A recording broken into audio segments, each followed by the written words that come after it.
Mahaparivachan. Also tell her to avoid going to the college canteen and spending time there with the boys. My father came back and told me about his conversation. I readily agreed to all of the requests since I had no intention of changing my mind. Eventually, I would become friendly with some of the boys, but I always knew where to draw the line. The truth is that it was these same boys who would teach me some of life's lessons later, such as the value of keeping a sense of perspective, the importance of taking it easy, every now and then, and being a good sport. Many of the boys who are now old gentlemen are like my brothers even after 50 years. Finally, it was a lack of ladies' toilets on campus that made me understand the difficulty faced by many women in India due to the insufficiency or sheer absence of toilets. Eventually, this would lead me to build more than 13,000 toilets in Karnataka alone. Meanwhile, my mother chose an auspicious day for me to pay the tuition fee. It was a Thursday and happened to be the end of the month. My mother nagged me to pay the fee of rupees 400 that day, although my father only had rupees 300 left.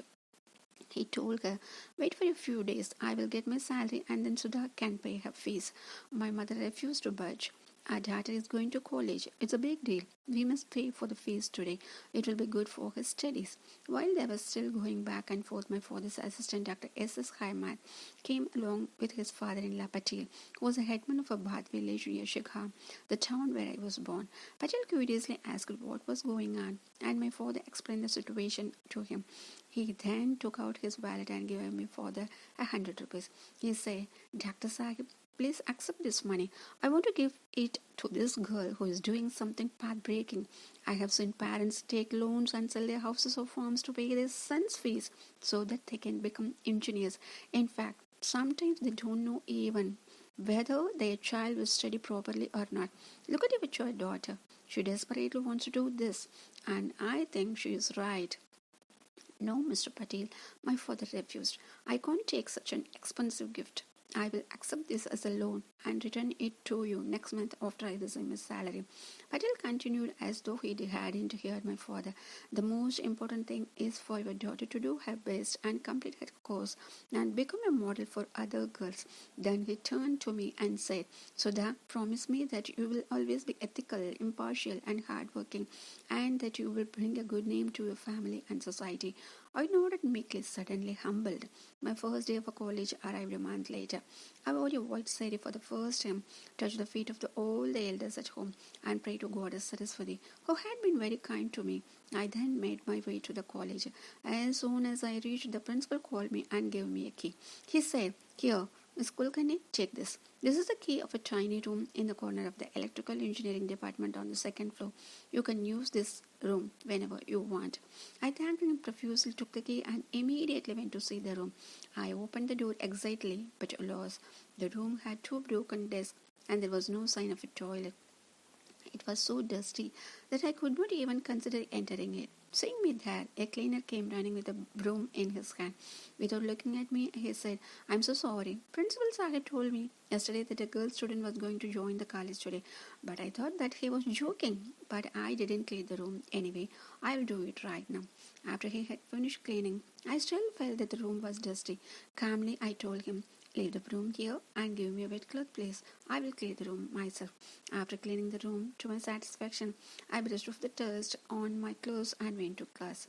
When I entered the room on the ground floor, there were 149 pairs of eyes staring at me as though I was some kind of an exotic animal. It was true though. I was the 150th animal in the zoo. I knew that some of them wanted to whistle, but I kept a straight face and looked around for a place to sit. The first bench was empty.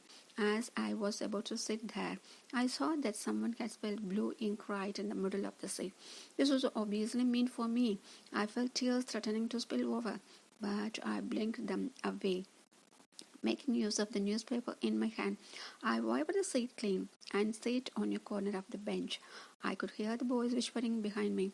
One grumbled, "Why the hell did you put ink on the seat? Now she may go and complain to the principal." Another boy replied, "How can she prove that I have done? There are 149 of us here." Despite feeling hurt, I did not go to the principal to complain. He had already warned my father that if I complained, these boys might persist in troubling me further, and I may eventually have to leave the college.